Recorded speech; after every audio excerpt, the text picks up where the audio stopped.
جمال اولیاء عثمانی سید شاہ سیف الدین اصدق چشتی صاحب کا استقبال کرتے ہوئے میں ان کے متعلق صرف اتنا ہی کہوں گا کہ آپ جہاں صاحب طرز خطیب ہیں وہیں اللہ نے زور قلم سے بھی خوب نوازا ہے۔ آپ کی ایک بڑی ہی معرفت العلیٰ کتاب عہد حاضر اور مسلمان، یہ آج کے مسلمانوں کے لیے ایک ایسی کتاب ہے جو ہم یہ سمجھتے ہیں کہ شاید ہر مسلمان کے ہاتھ میں یہ کتاب ہونی چاہیے، جس سے وہ آج کے اس ماحول میں کس طرح کی زندگی ہم مسلمانوں کو گزارنی چاہیے، ہم کن حالات سے اور کن معاملات سے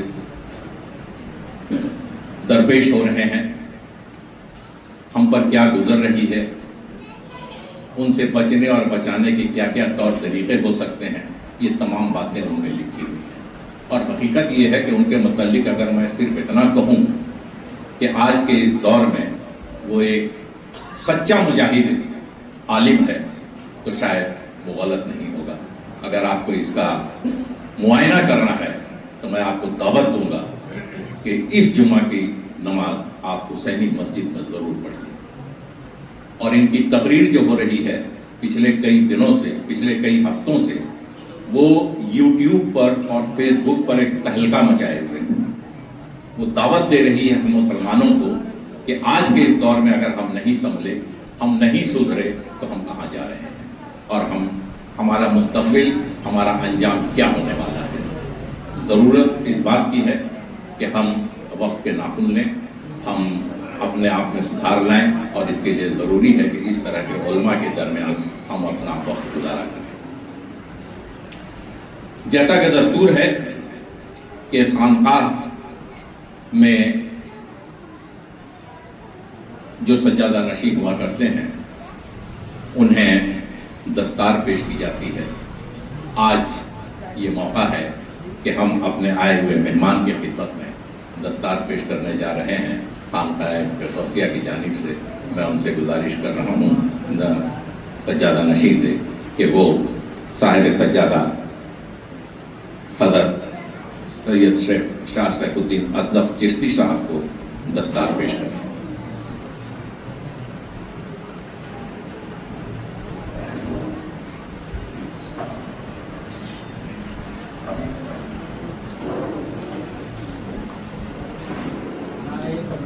اللہ اکبر،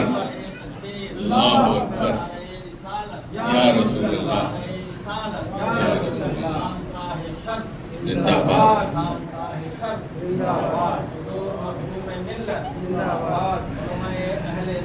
زندہ باد، اللہ اکبر، یا رسول اللہ۔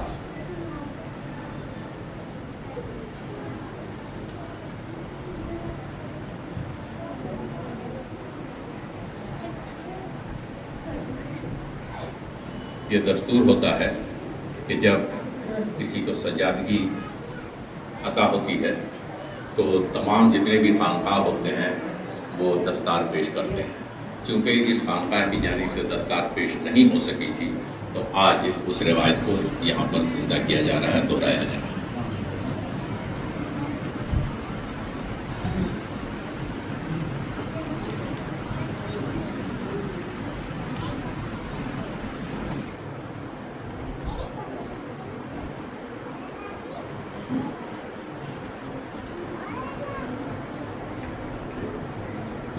اب دستار بندی کی رسم پوری ہو چکی، اب میں تبرکاً گزارش کروں گا صاحب سجادہ سید شاہ سیف الدین اصدق چشتی صاحب سے کہ وہ مائک پر تشریف لائیں اور اظہار خیال کریں۔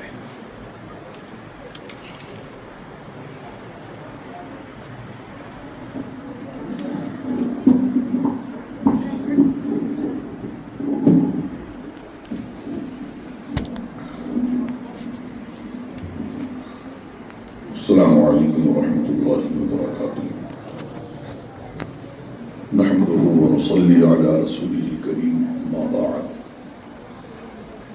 أعوذ بالله من الشيطان الرجيم بسم الله الرحمن الرحيم إن الله وملائكته يصلون على النبي يا أيها الذين آمنوا صلوا عليه وسلموا تسليما اللهم صل على سيدنا ونبينا ومولانا محمد معدن الجود والكرم وآله وبارك وسلم صلاة وسلام عليك يا رسول الله صلى الله تعالى عليه وآله وسلم. سب سے پہلے میں صاحب سجادہ خانقاہ شرف پیر طریقت حضرت مولانا شاہ حسان احمد صاحب عثمانی فردوسی متظلہ العالی کا شکر گزار ہوں کہ آپ نے عزت افزائی کی. اتفاق کی بات ہے کہ میرا بھی یہاں کمانا ہوتا ہے اور آپ کا بھی ہمارے یہاں کمانا ہوتا ہے، لیکن حقیقت یہ ہے کہ ہم لوگوں کا جو ایک روحانی اور خانقاہی رشتہ ہے وہ اتنا گہرا ہے اور اس کی جڑیں اتنی اندر تک گئی ہوئی ہیں کہ نہ ملنے کے باوجود ظاہری طور پر یقیناً ہم ایک ہیں اور ایک ہی رہیں گے. میں شکر گزار ہوں اپنے تمام کرم فرماؤں کا. ظاہر ہے کہ کوئی تقریر کا یہ موقع نہیں ہے،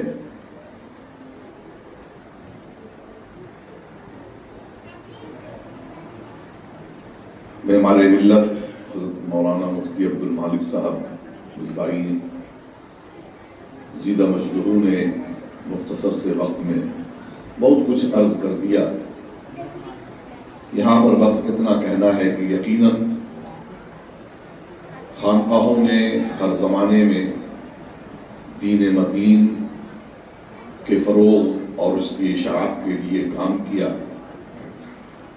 درسگاہوں کے کام کرنے کا انداز کچھ جدا گانا ہوتا ہے اور خانقاہوں کے کام کرنے کا انداز کچھ علیحدہ ہوتا ہے. درسگاہیں بھی اگر ضروری ہیں تو خانقاہیں بھی ضروری ہیں. حالات اور وقت کے مطابق خانقاہوں نے اپنی ذمہ داریاں نبھائی ہیں. جہاں اہل خانقاہ گوشہ تنہائی میں بیٹھ کر حق اور اللہ کی ضرب سے دل و دماغ میں بیٹھے ہوئے بتوں کو نکالا ہے، وہیں ضرورت پڑی ہے تو کفار و مشرکین کے مقابلے میں سیسا پلائی ہوئی دیوار بن کر کھڑے ہوئے ہیں اور اسلام کی حقانیت کا پرچم بلند کیا ہے. یہاں پر مجھے صرف ایک بات کہہ لیں یا یوں ایک واقعہ ہے جس کو میں سمیٹ رہا ہوں. حضرت شیخ نجم الدین کبریٰ رحمۃ اللہ تعالی علیہ جو عظیم صوفی بزرگ ہیں، ان کا واقعہ ہے کہ تاتاریوں کے زمانے میں جب حملے پر حملے ہو رہے تھے اور آپ کی خانقاہ میں آ کر لوگ دعاؤں کی درخواست کر رہے تھے، ایسے موقع پر شیخ نجم الدین کبریٰ نے جب تک دعا کر سکتے تھے، دفاع کر سکتے تھے، کرتے رہے. طویل واقعہ ہے لیکن بالآخر جب حکم الہی ان تک پہنچا ہے اور اللہ کی مرضی کو جب انہوں نے سمجھ لیا ہے تو پھر اپنے مریدین، متوسلین اور معتقدین سے کہا کہ اب دعاؤں کا وقت ختم ہو چکا ہے، اب جہاد کا وقت ہے، لاؤ تلوار اور میدان عمل میں اترتے ہیں. تو یہ ایک واقعہ ہے. اس لیے یہ کہنا کہ خانقاہیں رہبانیت سکھاتی ہیں اور گوشہ نشینی کے ذریعہ دین کے اصل روح سے خانقاہیں امت کو کاٹ دیتی ہیں، یہ خانقاہیت کو، تصوف کو، روحانیت کو کو نہ سمجھنے کی بنیاد پر یہ ایسا ہے۔ اللہ کریم آج کے حالات میں جو بھارت کی صورتحال ہے، ان حالات میں یقیناً اس بات کی ضرورت ہے کہ اپنے نوجوانوں کو بالخصوص خانقاہ سے جڑے ہوئے جو مریدین، متوسلین اور معتقدین ہیں، ان کے اندر سے احساس کمتری کو نکالا جائے، ان کے اندر ہمت و حوصلہ اور جرأت پیدا کی جائے، اور آنے والے چیلنجز کا مقابلہ کیسے کرنا ہے اس کے لیے سر جوڑ کر بیٹھا جائے۔ میں سمجھتا ہوں کہ آج بھی پھر وہ وقت آ گیا ہے جب اہل خانقاہ سے متعلقین جو یقیناً ہر دور کے ساتھ ساتھ اس دور میں بھی سب سے زیادہ رہے ہیں، انہیں بیٹھنا چاہیے اور فکر کرنا چاہیے کہ کیسے اس آنے والے کفر و شرک کے طوفان، ارتداد اور دوسرے مسلمانوں کے اور اسلام کے خاتمے کی جو کوششیں ہو رہی ہیں، ایسے بلاخیز طوفان کا مقابلہ ہم کس طریقے سے کر سکتے ہیں۔ اللہ کریم ہمارے اندر اپنے بزرگان دین اور پیران سلاسل کے صدقے طفیل وسیلے سے ہمت و حوصلہ پیدا فرمائے، اور اپنے نوجوانوں کو کے اندر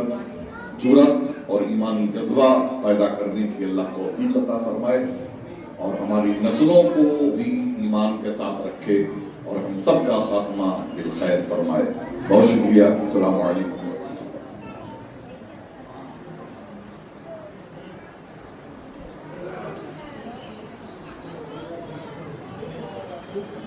آئیے ہم سب اب کھڑے ہو جائیں اور صلاۃ و سلام کے لیے